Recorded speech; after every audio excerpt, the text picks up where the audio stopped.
Il n'y a pas si longtemps, dans un lycée quelconque de France, les élèves les plus perturbateurs étaient soumis à la terrible épreuve de la colle du mercredi.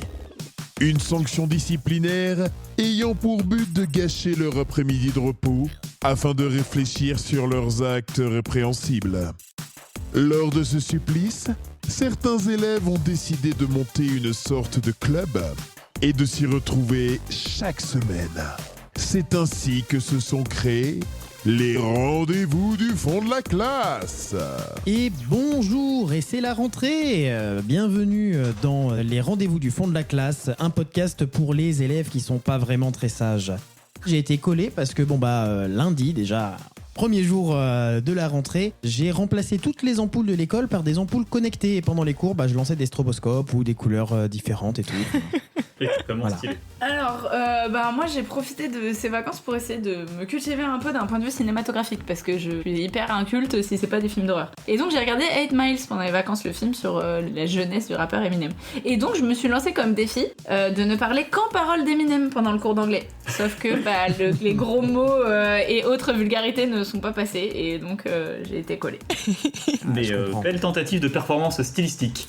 J'allais pas aussi vite qu'Eminem. Je citais Eminem mais j'allais pas aussi vite qu'Eminem quand même. Puis pourtant tu pratiquais l'anglais, donc je comprends pas où était le problème, quoi. Il paraît qu'il y a quelques propos qui sont un peu trop explicites. Oh. Moi ce matin j'avais trop la flemme de venir à l'école, du coup j'ai cherché en fait une excuse valable pour ne pas y aller. Et du coup quand ma mère m'a déposée à l'école, j'ai fait croire que j'étais aveugle parce que j'avais trop regardé le soleil. En vrai je l'ai pas fait parce que je sais que c'est hyper dangereux, mais j'avais mis les lunettes de soleil et tout et j'avais pris un parapluie pour avancer. Mais en fait c'est pas du tout passé. Voilà. Parce qu'il te manquait le chien, ça. Ah putain il me manquait le chien. Bah oui. Non, moi je pensais plutôt si tu choisis le mauvais, le mauvais modèle de chien, la mauvaise race de chien. Est-ce qu'il est connecté? C'est ça qui compte. Non mais tu vois rarement le Yorkshire pour aveugle là, tu sais. C'est ça le chihuahua pour aveugle. C'est vrai. Bon et toi Pilou? Alors moi c'est simple, vous savez à l'entrée de la salle des profs, juste à côté il y a une boîte aux lettres où on dépose des documents. Oui. Oui. Moi j'ai attendu qu'il y ait personne et j'ai rempli la boîte aux lettres de coquillettes. Mais Parce que faut se planquer et attendre que quelqu'un vienne ouvrir la boîte aux lettres pour relever le courrier. Et là c'est rigolo. Alors Andreas il serait pas content avec le gâchis alimentaire. ce que j'allais Non, dire, ouais. le gâchis alimentaire, c'est pas la même préoccupation pour tout le monde. Hein. Mais bon, un peu de sérieux cela dit, un peu de sérieux. Ouais. Oui, parce que là, on est en colle et on n'est pas là pour rigoler, hein, on est là pour travailler. Ouais. Le concept est simple. Une information vraie, une information fausse. Et c'est aux autres de la retrouver. Sachez qu'en France, alors je suis très nul pour lire les siècles, donc c'est croix, V, bâton, bâton, bâton, donc c'est 15, 16, 17, 18. Ouais. Mais sinon, on peut garder croisé bâton. Hein. Juste, j'ai fait un AVC, mais tout va bien. Non mais ça me met un stress de lire ça et mon cerveau il a du mal à lire le truc, quoi. J'ai toujours envie de lire 14e siècle alors qu'il y a pas que le 14e siècle qui existe, tu vois. Oui. Donc en France au 18e siècle, on proposait de soigner les angines en brûlant les amygdales à l'aide d'une tige de métal glacé. Oh là là. Attends, Cette quoi technique, elle a été changée par la suite parce qu'il y avait des aggravations suite à ça, notamment des aggravations blague. mortelles. Ça, c'est la première info que je vous donne. Et la deuxième info, la France, c'est le seul pays au monde où l'on prescrit un médicament qui se prend par l'anus, le fameux suppositoire. Toi, par contre, c'est un thème récurrent quand même. Hein. On se L'anus, souvient que ouais. j'avais parlé du fait de pouvoir respirer par l'anus dans un autre épisode. Alors ça, de fait, je sais pas si la France est le seul pays à le faire, mais c'est vrai qu'à l'étranger, ils nous prennent pour des monstres pour cette histoire de suppositoire, ou ne serait-ce que pour les thermomètres qui se foutent dans le fion. Alors, c'est plus le Ah cas ouais. pour le bébé maintenant. Pendant longtemps, on disait que la température prise par voie rectale, c'était le plus fiable et tout. Et maintenant, moi, là, avec bébé qui est arrivé il y a pas longtemps, on nous a dit à la maternité que sous le bras, Oui, non, mais en on a eu, rajoutant 0,5, ça a fonctionné très bien et qu'on n'était pas obligé d'introduire des choses dans le corps d'un nouveau-né sans Parce que c'est hyper intrusif. Bah, c'est hyper C'est vrai que si c'est juste faire un petit calcul et rajouter 0,5, moi je suis d'accord de le mettre sous le bras. Hein. Bah, c'est ça, Oui, tu c'est le mets clair. sous le bras. Alors après, c'est vrai que bon, quand ton bébé est pas bien, s'il s'agite et tout machin, mais ça va jamais te donner une température corporelle de 28 degrés, quoi. Donc même si tu dois rajouter 1 degré. J'ai envie de te dire que s'il s'agite, que ça soit sous le bras ou autre part, Déjà. il s'agite quoi. Ouais. Et puis bon, je veux dire, si ton bébé a de la fièvre, le thermomètre il te le dira, quoi. Il a pas. Oui. Non, mais alors ça c'est vrai que de fait, on passe pour des monstres à l'étranger pour faire ça. Ouais. Après, est-ce qu'on est les seuls à le faire? C'est une autre question. Genre, tu crois même pas que les pays limitrophes ils le font? Après, c'est quoi ton info? C'est qu'on est les seuls à prescrire? Au niveau médical, en tout cas, on est le seul pays à prescrire des suppositoires. Genre, si je vais. Avoir en des pharmacie, suppositoires, quoi. En pharmacie au Luxembourg, je vais pas trouver de suppositoire, par exemple. Je pense pas, non. Alors après, peut-être qu'il y en a si, comme c'est proche de la France, mais en tout cas, ils ont pas pour habitude, ils vont jamais te prescrire un suppositoire, quoi. Moi, j'ai envie de dire que celle-là, elle est vraie parce qu'en fait, j'espère que c'est faux. Qu'on brûlait les angines avec. En fait, j'ai envie qu'elle soit fausse, celle de brûler les angines Alors, avec une barre glacée. Je te rappelle qu'à l'époque, on te foutait des sangsues sur la gueule pour enlever le mal Ouais, et j'avoue. autres joyeusetés. Donc, Oh là là, quel on brûle enfer. l'angine avec un truc dans les amygdales, ça me paraît pas choquant par rapport à l'état de la médecine de l'époque, tu vois. Mais moi, je dis pas que ça me paraît choquant, je dis que j'espère que c'est faux. On est en croisé bâton, hein, quand même. Hein. C'est pas rien. Hein. Donc on est en 1700 quelque chose, quoi. J'arrive pas trop à savoir c'était quoi l'état de la médecine en 17 ou quelque chose. Assez Bah, ça après. peut être ce genre-là, hein, parce que ça Encore faisait des saignées aussi pour soigner. Hein. C'est grosso modo la médecine jusqu'au milieu du 19e, c'était quand même très très artisanal. Ouais, avant Pasteur. Ouais, voilà, c'est l'idée. Est-ce qu'on foutait de... En fait, c'est que je me dis, est-ce que l'angine, ça se traite avec du froid? C'est vrai qu'on non. mange des glaces quand on a une angine, on dit que ça soulage. Mais de là à mettre ça, est-ce que les médicaments qu'on prend peuvent soulager? Enfin, est-ce qu'ils ont un effet comme ça? Je sais qu'on a des pastilles qui anesthésient un peu. Ah, le froid a un pouvoir anesthésiant, ça c'est vrai. Ah, ouais. Après, Et de brûler par le froid aussi, mais... ton angine, soit elle est bactérienne et t'attends que ça passe, soit c'est un virus et il faut prendre des... Non, c'est l'inverse, je crois que c'est bactérien où tu prends un truc, prendre non des trucs et si c'est un virus, tu t'attends que ça passe, tu vois. Enfin, genre, Ouais. on va te donner des trucs pour soulager la douleur, mais ça se traite pas. Donc, est-ce que on me foutait un truc glacé au fond de la gorge pour. Enfin, au fond de la bouche, plus qu'au fond de la gorge. Moi je dis la médecine était vachement basée sur les éléments, et donc l'angine ça te faisait mal à la gorge, donc ça devait être du feu, et du coup ils te Mais foutent écoute, un tu truc mets du glacé froid, dans le c'est pas gosier. assez con, hein. Ouais, vas-y. Moi je parie sur l'angine. Et donc, c'est. L'angine, Moi je dis l'angine c'est vrai. Et donc, il n'y a pas que nous qui nous mettons des trucs dans le cul. Je pense que c'est effectivement une mauvaise habitude qu'on a, mais qu'il y a quand même d'autres pays qui le partagent. Ouais. Et bonne Ouais, semaine je des pense droits de la femme, hein. et du coup, donc Pilou, toi t'es sur l'angine, Ouais, je vais rester sur l'angine aussi, moi. Marion sur Ouais. l'angine et Emma. Ah, je sais pas. Je sais pas. Mais en même temps, c'est vrai ton histoire d'éléments et tout. Ouais, vas-y, allez, partons sur l'angine aussi. Je suis le mouvement, bêtement et J'ai un- méchamment. J'ai un bac plus 2 en médecine antique, tu peux me faire confiance. Ouais. Moi j'ai quand même un bac plus 7 en histoire antique, mais j'avoue que la médecine, c'est pas mon domaine. Vous êtes tous sur l'angine et vous vous êtes tous fait avoir parce que Ah. la France est le seul pays où on prescrit des suppositoires. C'est fou. Ouais, c'est une exception française. Dis donc, c'est... Ça, c'est la Cocorico. fierté. Hein. Ça et la friche, attention. Hein. Ouais, non, c'est complètement inventé, hein, le fait que les angines ont brûlé les amygdales à l'aide d'une tige de métal glacé. Je pense que j'ai fait un mix de comment on soigne les verrues avec Ouais. en brûlant par le froid, mais Mais tu vois, En ça tout cas, paraît crédible il y a 2 siècles. Ouais, Ah ouais, carrément. mais, moi, je me disais, ouais, peut-être au Moyen-Âge, mais pas au 18e quand même. Mais, Bah, en vrai, la médecine a vraiment très peu évolué Oui, c'est vrai. entre l'Antiquité et, Et le les années 19e, quoi. 1800 à Bretagne. Mmh. Matière suivante. Pendant les vacances, j'ai regardé le film Barbie, le film comédie musicale avec Margot Robbie. Mmh. Et du coup, ça m'a donné envie un peu d'aller m'instruire sur l'histoire de cette fameuse poupée et sur les différentes effigies qui existaient parce que j'ai découvert plein de faits divers de gens qui collectionnaient 500, 800 types de Barbie différentes, etc. Et figurez-vous que j'ai découvert 2 Barbies étonnantes pendant mes recherches au CDI. La première Barbie que j'ai découverte, c'est la Barbie diabétique. Barbie diabétique qui est vendue avec sa pompe à insuline attachée à sa jupe, en référence à la mannequin Lila Moss, qui avait défilé avec sa pompe à insuline, qui avait décidé que c'était pas parce qu'elle était mannequin qu'elle devait pas montrer son handicap. Et donc la Barbie s'est inspirée de Lila Moss et elle a sa petite pompe à insuline attachée à sa jupe. Et la deuxième que j'ai vue, c'est la Barbie asthmatique, qui est vendue avec sa ventoline attachée à sa main, en référence à l'actrice britannique Charlotte Coleman, qui est connue parce qu'elle a joué dans 4 mariages et un enterrement, et qui est décédée très jeune, à l'âge de 33 ans, à cause d'une crise d'asthme. Et du coup, en son honneur, il y a une Barbie qui a été faite. Mais il n'y a qu'une seule de ces 2 Barbies qui existe réellement. Attends, moi j'aurais pourtant bien vu un coffret où tu pouvais acheter les deux. T'as dit quoi? T'aurais voulu un coffret Barbie pharmacie? Il me semble que ça, c'est des éditions spéciales. C'est pas forcément des éditions qui font en grand nombre pour vendre genre. Non, c'est ça, c'est des Barbies à l'effigie de personnes connues. Donc, par exemple, je vous en parlerai après, mais il y a une Barbie à l'effigie de Serena Williams, par exemple. Il y a des Barbies, il y a une Barbie Frida Kahlo. Il y a une, tu vois, il y a des. Plus récemment, il n'y a pas une Barbie de Lena Situation. Elle avait pas fait faire. Il n'y avait pas eu un truc. Alors ça, j'en ai aucune idée. Je peux chercher pendant que vous réfléchissez, si tu veux. Ça me dit quelque chose. Il me semble que Lena Situation avait fait un truc avec Barbie. Ah non, mais moi j'ai un truc où acheter la poupée Barbie Lena Situation. Donc, parce qu'en fait, Mattel, donc la boîte qui a créé Barbie, a créé la collection Barbie Femme d'exception. Mais du coup, on s'éloigne du sujet. Asthmatique ou diabétique? C'est ça, ouais. Asthmatique ou diabétique.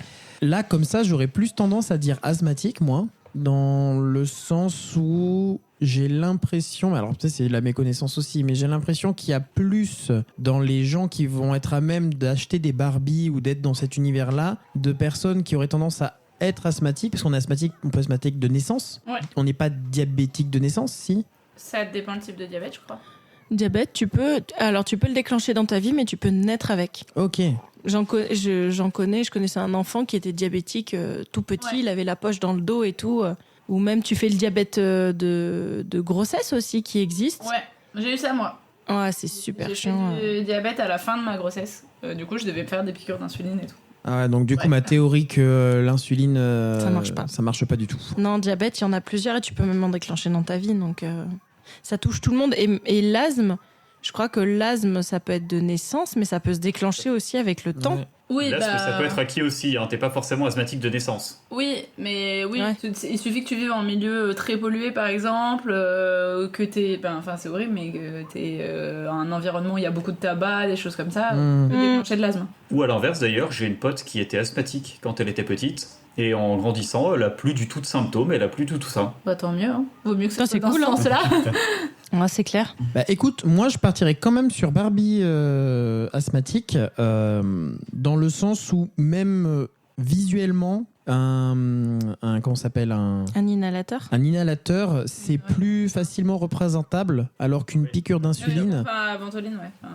Ouais, un truc de ventoline, alors qu'une piqûre d'insuline, ça peut s'apparenter simplement à genre un. Barbie héroïne. Oh, ouais, alors j'allais pas aller jusque-là, mais moi j'allais aller, ça peut ressembler à un stylo, mais oui, ça pourrait faire Barbie héroïne aussi. On va garder Barbie journaliste, hein.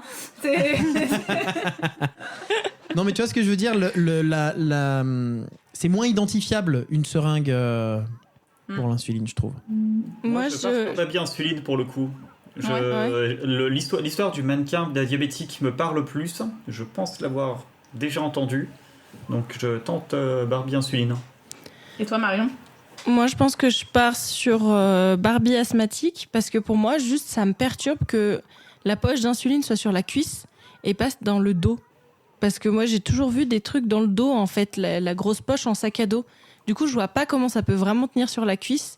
Donc, je pars sur Barbie asthmatique. Ok, donc on a 2 insulines et... 2 asthmatiques. 2 asthmatiques et un insuline. Vous êtes asthmatiques tous les deux et Pierre-Louis, il est diabétique. Non, c'est Pierre-Louis qui a raison. En effet, la Barbie diabétique à l'effigie de Lila Moss, qui est la fille de Kate Moss, et qui est mannequin, et qui avait défilé lors de la Fashion Week de Milan en 2021 avec sa pompe à insuline accrochée à sa taille, en fait, à sa jupe, mais au niveau de la taille, à la ceinture, en fait. Oui, c'est ça, parce que c'était avec la pompe à insuline. C'est une pompe à insuline, c'est pas la piqûre. C'était pas avec les picouses. C'est ça. C'est pour ça, j'ai pas. Voilà, mais c'est la pompe à insuline. Donc en fait, je suis allée voir la Barbie. Du coup, en fait, tu la vois juste avec un espèce de carré, avec un. Enfin, on dirait un téléphone portable en fait.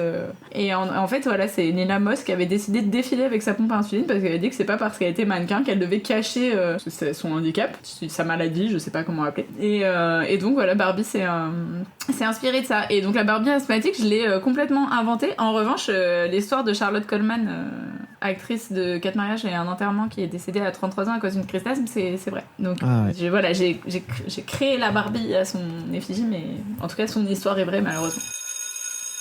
C'est l'heure de la matière suivante. Eh ben, l'autre jour, je suis allé au restaurant avec ma tata et on était plutôt parti pour des spécialités culinaires locales. Alors on avait le menu sous les yeux et on hésitait entre deux plats. Soit on pouvait commander un bœuf façon Gabriel Montpied, du nom d'un ancien maire de Clermont-Ferrand. Bah oui, on connaît Gabriel. Ah oui. Gabriel Montpied, forcément, pour vous c'est le stade.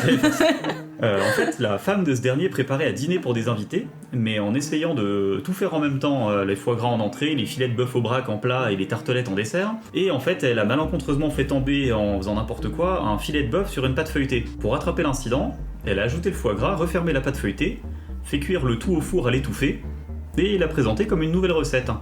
Les invités furent conquis, le plat nommé le bœuf façon Gabriel Montpied, et les invités durent toutefois se contenter de sorbet pour le dessert. Ouais, il n'y avait plus de pâte feuilletée. On hésitait également avec un poulet façon Gaston Gérard, du nom d'un ancien maire de Dijon. On connaît moins lui. Oui, mais moi je suis bourguignon, pas Clermontois. Toi, tu le connais plus. Gaston Gérard, le 5, tu vois. Et alors qu'il recevait à la maison, son épouse renverse par accident un pot de paprika dans la cocotte où elle faisait cuire son poulet. Pour rattraper l'incident, elle décide de rajouter du vin blanc, du comté râpé et de la crème fraîche. Alors, la recette plaît énormément à leur hôte, qui est en plus un célèbre critique culinaire, qui baptise le plat poulet façon Gaston Gérard, et en assurera la célébrité. Ça devient donc un classique de la cuisine bourguignonne. Moi j'ai une question. Pourquoi Vas-y. c'est le nom des mecs alors que c'est pas eux qui ont cuisiné? Grave. Ah bah, J'avoue. Je comptais justement, dans la conclusion, dire que c'était une honte, surtout une masterclass d'invisibilisation. Ouais, c'était n'importe Ah, j'avoue. quoi. C'est pas eux qui C'est cuisinent clair. et on donne le nom du mari. Je suis scandalisée. Et donc, J'ai décidé sachez que ni que l'un quand ni vous l'autre aurez la n'existait. réponse, Non, on répondra pas avec Emma. On ne répondra pas. quand vous aurez la réponse, je vous donnerai le nom de l'épouse. Merveilleux. Comme ça on pourra rebaptiser. Exactement. Rebaptiser le plat. Donc oui, un seul de ces deux plats existe. Alors personnellement, j'ai plus envie que ce soit le poulet. Parce que je suis pas fan du foie gras. Mais c'est un avis personnel. ça n'est construit sur rien d'autre que j'ai envie de le manger ce poulet. Par contre, ça me fait un peu rire que la solution en Bourgogne, tu fais une connerie, tu rajoutes du vin blanc. Voilà. T'es à peu près sûr que ça va arranger les choses. Vin blanc, comté, crème fraîche, en vrai, la plupart de notre cycle alimentaire est basé là-dessus en Bourgogne. Hein. Ouais. Moi, je suis étonnée que dans le truc Gabriel Montpied, il n'y ait pas eu des patates. Mais après, c'est bon. Bah, moi, je me dis, je crois que j'ai jamais vu. C'est de la viande rouge de Gabriel Montpied. Du bœuf, tu dis. Gabriel Montpied, c'est du bœuf avec du foie gras qui est dans une pâte feuilletée et c'est cuit au four. Hein. Ça me dit rien parce que le bœuf, il rend vachement de jus et dans la pâte feuilletée, je le vois pas. Enfin, pour moi, ça ferait de la pâtière. Dans les pâtes feuilletées, on a généralement c'est du porc qu'on a dans les rôtis en croûte, tu sais. Hein. Ouais. Donc moi, j'aurais tendance à dire que celle-là est fausse et que du coup, le poulet au vin blanc, paprika et autres joyeusetés est vrai. Moi, le truc, c'est que je crois que ça existe là, le bœuf en feuilleté et tout, mais je suis pas sûre que ça soit un truc auvergnat en fait. Genre, ça me J'ai dit jamais un entendu truc. parler. La viande. Alors, les gars, j'ai 10 saisons de Top Chef à mon actif. Ah. Et donc, non, mais en plus, je dis ça, mais pas du tout. Je suis pas du tout une assidue. Je regardais un peu à une période. Et du coup, ça me dit un truc, ce truc de viande avec du foie gras dans une pâte feuilletée. Ça me dit un truc. Mais déjà, petit 1, je suis pas sûre que c'était du bœuf. Et surtout, je me dis si. À Top Chef, ils avaient parlé de Gabriel Montpied, j'aurais forcément tilté, Ouais, quoi. Genre, Aurait tilté, ouais. Ah bah tu l'aurais pris, ton pied. mais je m'appelle pas Gabriel, ça marche pas.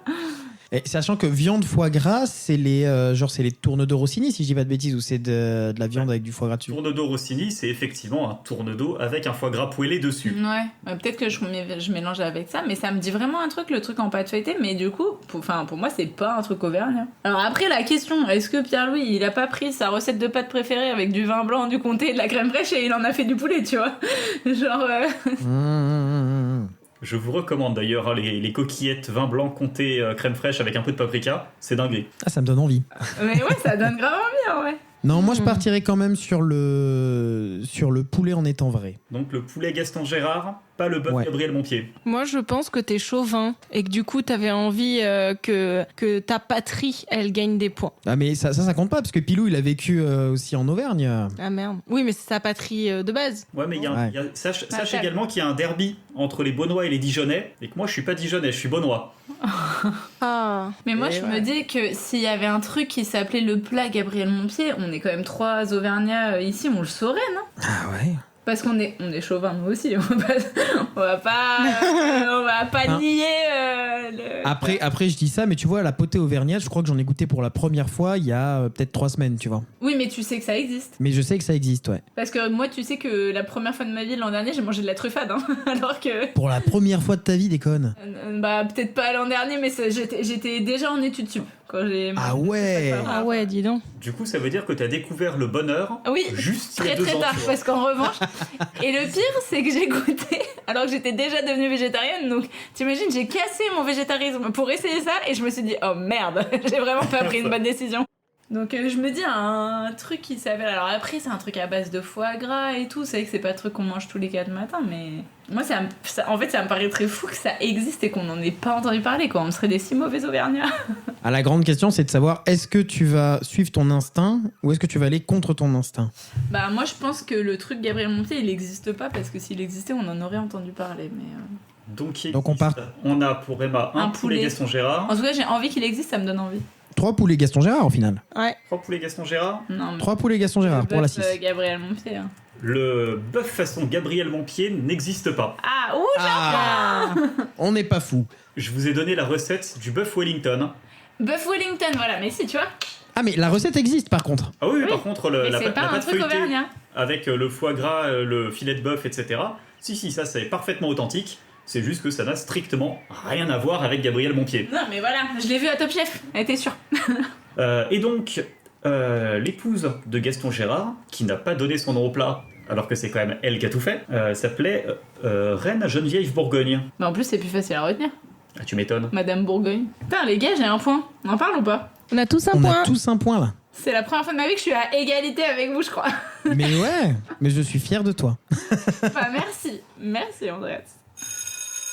Au suivant. Donc pour apprendre, on m'a dit, eh ben tu sais quoi, tu vas te renseigner sur l'astronomie. Je me suis renseignée sur Mars parce que je me suis dit, j'ai pas envie de me renseigner sur le Soleil, on sait plein de choses dessus, j'ai voulu me renseigner sur Mars. Et alors, la première chose que j'ai apprise, c'est que il y a une hypothèse qui est actuellement en étude pour dire que la couleur de Mars serait également due à des pigments bactériens naturels, en plus de l'oxyde de fer qui a déjà de présent sur la planète. Et que du coup, c'est ce qui donnerait aussi sa couleur rouge. La deuxième chose que j'ai apprise, c'est que la couleur de Mars, il n'y a pas que le rouge, il y a aussi du bleu. Parce que là-bas, il y a des couchers de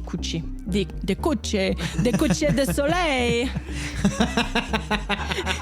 Parce qu'il y a des couchers de soleil bleus. Andreas, il faut que t'arrêtes de l'emmener en Amérique du Sud. Hein. C'est ça. Ça va pas. Mais je crois que je me suis emmêlé les pinceaux avec les couleurs et du coup, je sais plus ce qui est vrai, ce qui est faux. Donc, Allez, donc, soit il y a des soit- couchers de soleil bleu, soit il y a des bactéries rouges. C'est ça. Mais les bactéries pour exister n'ont-elles pas besoin d'eau? Si, parce qu'il y a aussi des recherches qui sont faites sur Mars sur le fait de Sur les trouver de traces l'eau. de l'eau. Oui. Ça, c'est tout en corrélation. Mais il y a de l'eau au format solide, me semble-t-il. C'est ça, oui, il y a de l'eau sur Mars. Ok, putain, bah, je viens d'apprendre qu'il y avait de l'eau sur Mars, moi je suis. En même temps, moi, je viens de découvrir la truffade, hein, donc qu'est-ce que tu veux. Oui, tu me diras. C'est équivalent en termes de découverte. Chacun sa temporalité. Ça révolutionne la vie, hein. Mais attends, ma question, Andreas, c'est que si t'es pas au courant pour l'eau sur Mars, t'es pas non plus au courant pour les petits hommes verts. Quel petit... Ah, on les a découverts? Ah oui, Ça y est. Waouh, mais. c'est les mêmes que dans Toy Story. Figure-toi qu'ils sont pas verts d'ailleurs, ils sont rouges et puis il y a le soleil bleu, du coup des fois ils sont violets, enfin c'est le bordel quoi. Ah ouais, ouais. Bah, tu sais, suivant l'orientation et tout. Alors attends, du coup le soleil, c'est le soleil qu'on voit bleu quand on est sur Mars et qu'on voit un lever au coucher de soleil, ou c'est la lumière que reflète le soleil sur la planète? J'avoue que je suis pas allée aussi loin. Je sais. Non, mais tu sais, en gros, en France, sur Terre, hein, pourquoi pas en France, partout. Ça. Que en France, en Auvergne d'ailleurs, je dirais. En Auvergne, précisément. Quand tu regardes le soleil se coucher, le soleil qui est jaune le reste du temps, quand il se couche, il prend des teintes rouges, des fois, tu vois, plus orangées, rouges. Mais il diffuse sur le sol, il peut diffuser des lumières même rosées des fois. Oui. Donc est-ce que c'est au niveau de l'atmosphère de Mars qu'il est bleu ou est-ce que c'est l'étoile Ouais. Alors moi j'ai trouvé que sur le coucher de soleil qui est bleu. Ils ont pas vraiment, ils ont vulgarisé un maximum du coup. Alors après, je saurais pas dire parce exactement. que tu disais, Andreas, que c'est spécifique à l'Auvergne, le fait que le soleil est jaune quand tu regardes dans le ciel et qu'il devient rose le soir au coucher de soleil, parce que nous, dans le sud de la France, pendant la journée, il est jaune et le soir, il est rose. Ouais, bah ça en Auvergne.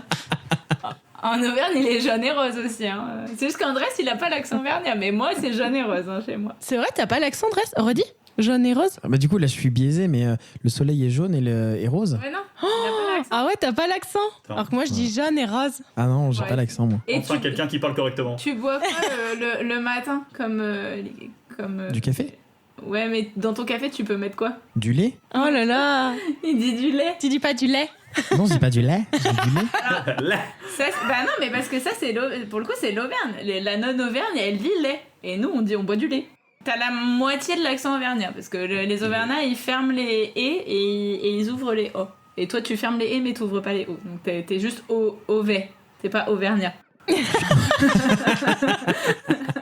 Du coup, moi, j'ai aucune idée de cette histoire de bactéries ou de soleil bleu. Hein. Voilà, la pigmentation par les bactéries, ça me paraît pas invraisemblable. Bah, je sais que c'est un truc qui existe sur Terre, mais est-ce que... Est-ce C'est que... bon. Ah, c'est En Mars? Est-ce que c'est C'est comme comme- l'oxyde de fer qui donne la couleur? Il y a quelque chose d'autre? Bon, Ouais. allez.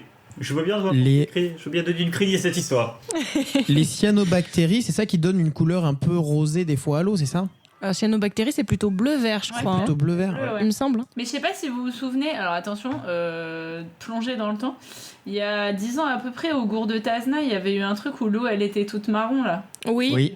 C'était des bactéries qui avaient coloré l'eau. Mais Ah, c'était donc- pas des cyanobactéries justement? Bah peut-être. Je crois qu'on a toujours entendu parler de cyanobactéries Après au cours de peut-être qu'il y a Tazna. différents types. Hein. Mais peut-être qu'il y a différents types et du coup différentes couleurs. Hein. Et du coup, ça me fait me dire que les bactéries qui colorent, ça paraît possible. Mais moi, je m'appuie sur ce truc qui a eu lieu dans l'eau sur Terre. Donc je sais pas si c'est valable pour Mars, tu vois. Et en même temps, la lumière du soleil avec la couleur de Mars, enfin les lumières entre elles et comment ça joue dans l'atmosphère, tout ça, ça peut aussi différencier la perception de la couleur en fait qu'on a, à moins que ça soit l'eau. Parce que j'allais prendre l'exemple de l'arc-en-ciel, mais l'arc-en-ciel c'est parce qu'il y a l'eau qui... L'eau et le soleil, rentre. ouais. Ah, qu'en dit Pilou? Moi, je Et vote oui, il a bactéries. validé les bactéries. Ouais, moi je crois que je vais voter les bactéries aussi en référence au gour de Tazna. Non, moi je verrais bien la lumière qui doit se refléter ou faire un truc de c'est quoi? C'est de la physique la lumière? C'est De la réfraction, le mot que tu cherches. de la quoi, pardon? De la réfraction. Ouais, je pense qu'il doit y avoir de la réfraction quelque part dans Mars. Ok, nous avons 2 bactéries et une couleur sur Mars. Eh bien, c'est Andreas qui a raison. Oh! J'allais dire Alors. qu'Andrés, il dit pas comme nous, il a toujours raison. Alors, pour vous dire, donc, je pense, en tout cas, c'était pas vraiment expliqué dans l'article, mais on parle de coucher de soleil bleu, puisque la journée sur Mars, c'est plutôt dans les tons rouge-rose. Et par contre, une fois que le soleil se couche, le ciel devient bleu. Donc en fait, c'est plutôt la couleur du ciel qui change. Donc le ciel est rouge-rose le jour et bleu la nuit. Et par rapport aux pigments bactériens naturels, bon, je suis allée chercher très très loin pour ça. En soi, la couleur de Mars, pour le moment, on sait que c'est lié à la poussière, aux oxydes de fer. Là, il y a pas trop, enfin c'est vraiment la rouille quoi. Il y a pas de débat là-dessus. Donc une question de bactéries et tout, on est toujours en train de chercher s'il y a des êtres vivants qui peuvent vivre sur Mars. Pour le moment, il y en a pas, les températures sont trop extrêmes. Ça descend à moins 160, ça, au maximum c'est 20 degrés. Pour le moment, c'est très difficile de trouver une forme de vie. Moi, quand j'ai parlé des pigments bactériens naturels, c'est des études qui se font sur Terre pour pigmenter de manière beaucoup plus naturelle les choses avec des bactéries qui sont colorées de différentes manières. Et en même temps, ça, j'ai lu que c'était en étude et que on faisait un peu, enfin les articles c'était pas forcément très clair parce que on m'a ramené aussi sur la coloration par gramme, il me semble, qui se fait du coup au niveau des microscopes pour essayer d'identifier les différentes bactéries et pour mieux les voir au microscope. On utilise, je crois, la pigmentation de grammes ou la coloration par gramme, un truc comme ça. Ok. Et du coup, j'ai trouvé ça sur les couleurs des bactéries et en même temps, ces essais pour faire des pigments bactériens naturels. Voilà comment j'ai bidouillé mon truc. Et on va continuer de venir chaque semaine en colle parce qu'on est un petit peu polisson. Ouh, ça faisait longtemps qu'on n'avait pas utilisé polisson. Polisson. Je crois que la dernière Oui, Polisson du fond de la classe. Je crois que la dernière occurrence c'était au croivé bâton siècle. Ouais, je crois que c'est ça. En tout cas, merci pour cette émission. Puis on se retrouve à la semaine prochaine. Semaine Bye. prochaine. Semaine prochaine. Je voulais dire salut, j'ai dit semaine prochaine. Oh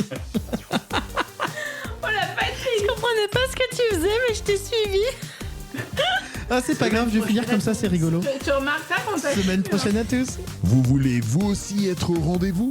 Alors retenez bien, chaque mercredi, durant toute l'année scolaire, c'est l'heure des rendez-vous du fond de la classe. Un podcast. Production.